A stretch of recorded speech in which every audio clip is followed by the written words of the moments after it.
Today is the 25th of December in the year of our Lord 2020.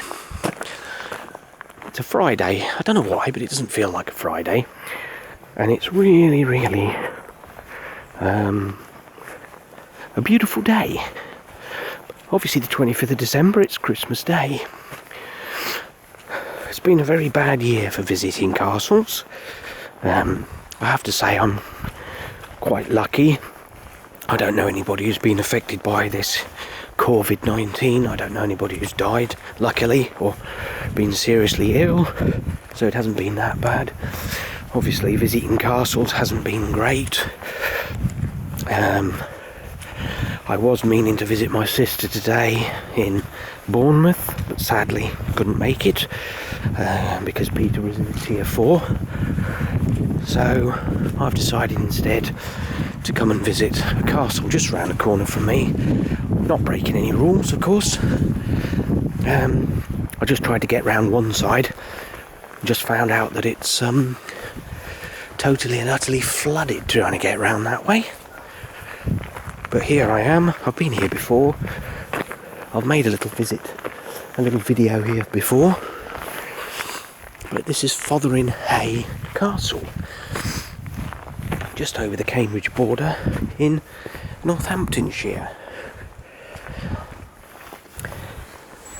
This is a famous castle, although there's no stonework left. It was left to go into ruin, and eventually the stone was all sold off and taken away. Sounds quite windy at the moment. Although it's a beautiful day. It is odd that it's a little bit windy, but I just came here a few minutes ago. There was quite a few people here for a Christmas day. Yeah, the two famous events that took place here. One of them was the birth of a man who later became King of England, and that was Richard III. A lot of controversy around Richard III, possibly usurped the throne from his young nephew. The two princes in the Tower, as they're known, who disappeared, having stayed in the Tower of London. Some people suspect that he had a hand in their murder. Other people think it was someone else, maybe Henry VII or his mother. No one really knows. There were some skeletons found, I think in the 1600s or something, when some work was being done. Two small boys. They've never been examined. No one's ever been allowed to examine the bodies. But that was one event. Here, of course, is the king they found in the car park in Leicestershire, having been taken off the battlefield. The battlefield I'm on about is Bosworth in 1485, which kind of ended the Wars of the Roses. As you can see, this castle relied heavily on water defences. You can see the river next door. I think that's the River Nene. As you can see, it's extremely flooded all the way over there. I did have to come round a different way because some people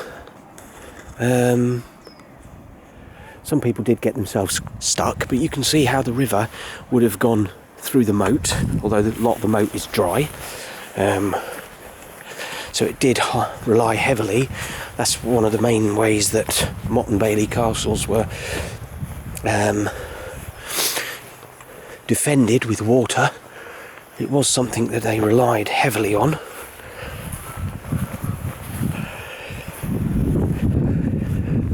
They weren't that difficult to get into, or the Outer Bailey wasn't that difficult, not the early ones anyway. The motte was the main part that was used for the defence. The Outer Bailey was mainly used just to house people and buildings. You can see some more earthworks over there, what they're associated with, I'm not quite sure. They could be fish ponds, etc. Don't know if there's any evidence of any buildings being over there.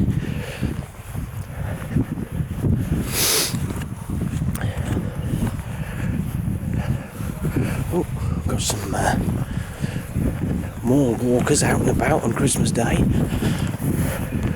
It is a bit nippy, to be honest. Oh, I think I'm going to take a little whip across here. I bet that's going to be wet. Not that wet.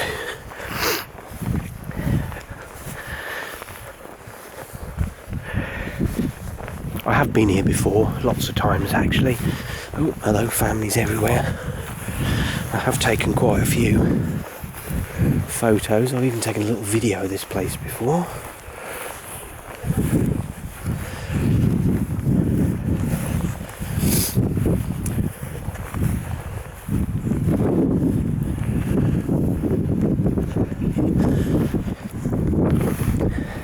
That sun's very low. I mean, it's about 1 o'clock in the afternoon.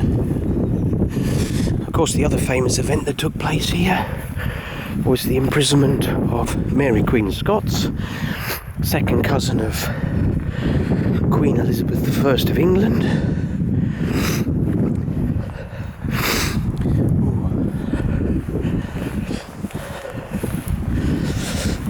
She was related to Henry VIII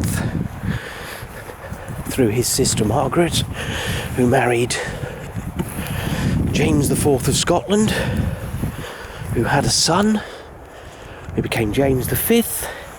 He was the father of Mary Queen of Scots. Mary Queen of Scots was the mother of James James VI of Scotland, who later became James I, King of England. Mary Queen of Scots was implicated in a plot to assassinate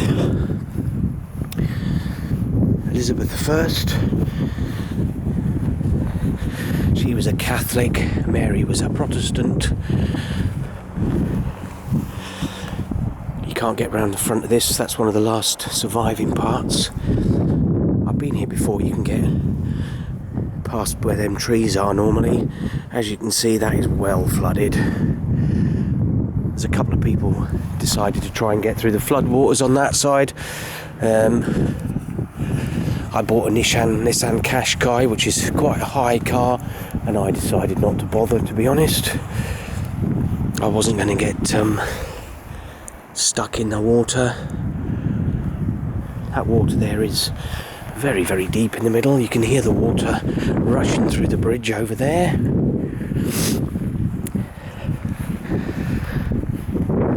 This is a very nice Christmas day, to be honest. In the distance there, in the background, you can see the Fotheringhay church, which also had the title of the Fotheringhay Lighthouse once upon a time. It's believed it may have had a big light in the top.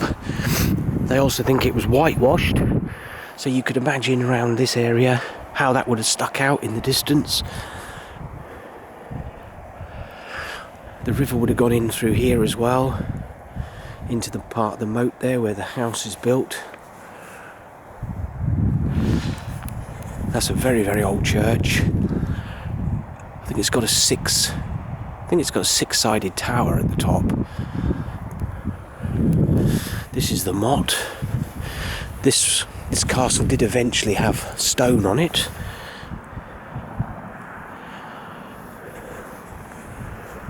There's people going down there. I think they're going to turn around, hopefully, and not be so stupid and trying to get through.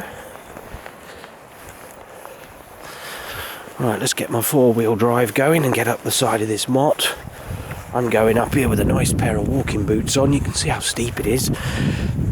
But you imagine coming up here, and if you ever had to attack this in the medieval period, wearing basically some sort of leather boot, wearing mail armour, carrying a shield, a sword, a spear.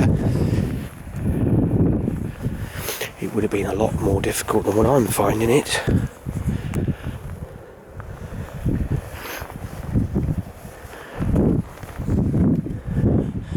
And there we are at the top of the motte.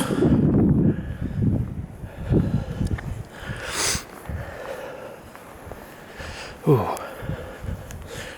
Sounds like I'm breathing hard because I've got a snotty nose. Don't know if that's because I'm wearing a mask at work all day long. Certainly doesn't help. You can see a pond over there, whether that's more recent or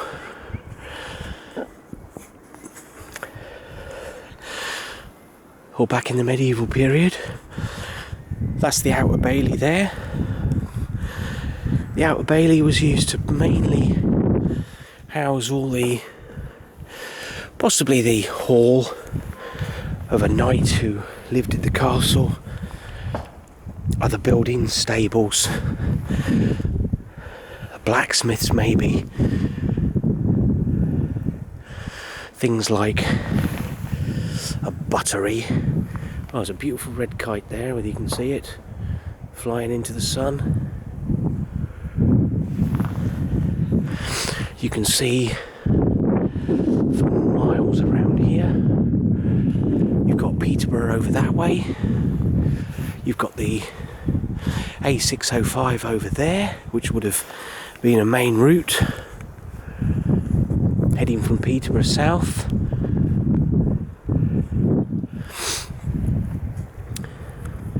You can see the church better over there. All the way around here. There are some other castles around this area. You've got Oundle, which would have been over there. To the left of Oundle, you've got a place called Barnwell. There is a castle there. It's a stone castle, a courtyard castle. There is an earlier possible fortification, possibly Saxon, just near the castle. Over in that direction, you've got a place called Fotheringhay. There's another castle there, possibly a ringwork. Further along the A605, you've got Titchmarsh Castle. You've got Thorpe Waterville Castle. There was also a castle at Thrapston. They're all before you get to the A14. If you go in that direction there, there wasn't anything else until you get to Peterborough. There is Alton Hall, which does have fortifications on it, but they're actually Tudor fortifications, not sort of medieval.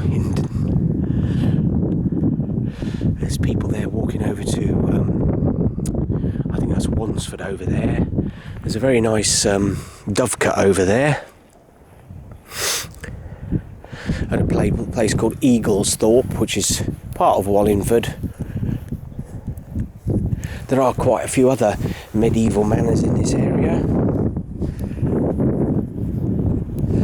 Large parts of this castle, when they were taken away, were used to be used in buildings around the area. You can certainly see that if you walk through the village. I mean, this place here, I think this is holiday homes now. Obviously a lot more modern, but just behind it is a manor house, which dates from a little bit from the medieval period. That would certainly, I should imagine, incorporate stones from this castle. Stamford itself, the Talbot Hotel, is believed to have one of the staircases that possibly came out of this castle.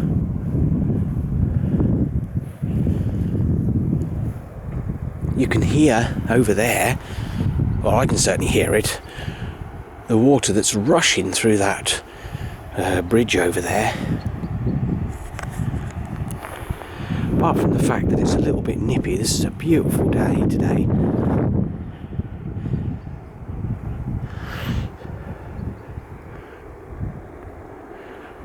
I did stay in early and watch a couple of the old classic westerns on Christmas Day, but this is too beautiful a day not to come out. Trying not to break COVID restrictions, of course.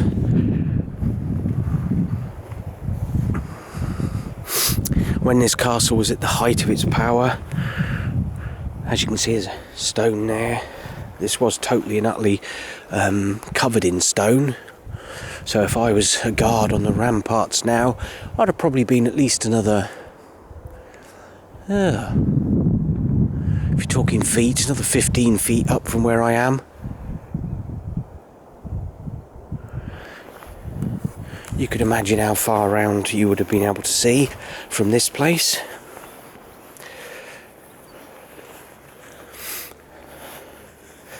For the first time ever, I've got 5 days off over the Christmas period, and to be honest, not a lot of places I can visit because of the COVID restrictions, but I mean, this castle here is remarkably, considering it's got to have been at least, we're talking 700 years old, it is quite well preserved. I think keeping sheep on here has certainly done that. Unfortunately, there are lots of castles like this around the country that aren't so lucky. They're just left to fairly much to rot, basically, for the want of a better word. There's quite a few canal boats use that little river there. They go down to Wansford. I think there's cars on top of the rise there. Perhaps they belong to that canal boat there, but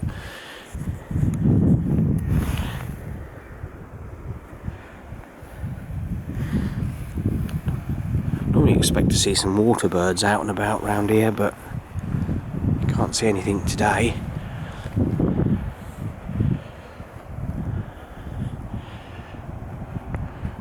The church certainly is a very big church for this tiny, it's not even a village, I wouldn't have thought, hamlet even, if that's the word. And I know that's a word, name of a pig, but Hamlet the pig. It's kind of set back away from the main road, so you'd have had to have diverted to have come here. Perhaps some sort of a crossing there, obviously the bridge is there. They normally tend to build castles around a sort of an area, economic area, I'd like to use the word, but I don't know whether that's a good word to use.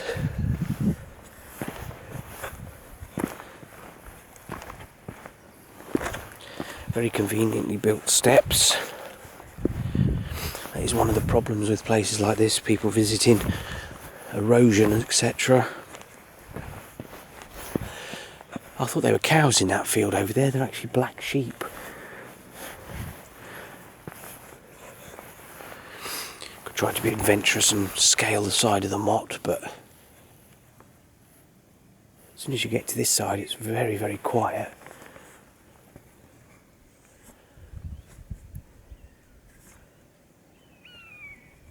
I can hear a red kite over there.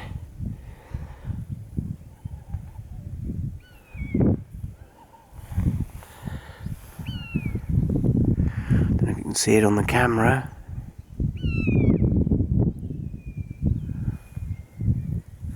They are beautiful birds, being introduced more and more into the country. I think they're classed as a bird of prey, but they're more of a scavenger, I believe, but I don't know if that's 100% true, or how true that is. I don't think they're true sort of birds of prey, that they hunt rather than scavenge.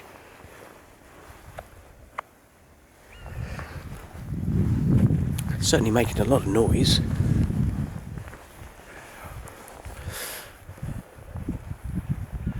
As you can see, the ditches on this side as well.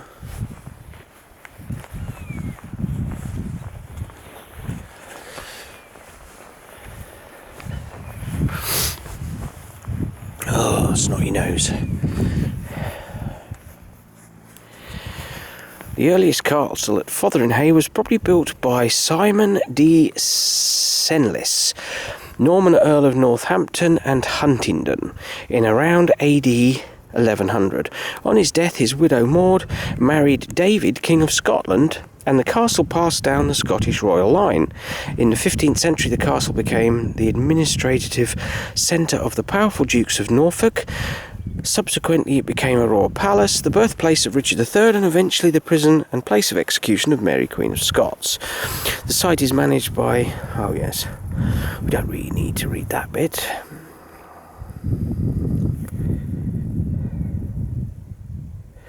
Catherine of Aragon was given this castle as well, where she's lived here. She's actually buried in... she's buried in Peterborough Cathedral, where Mary, Queen of Scots, was actually placed when she was executed. Her son, when he became King of England, subsequently moved her body to Westminster Abbey, where she's actually alongside, I believe, Elizabeth I. Catherine of Aragon is still in Peterborough Cathedral.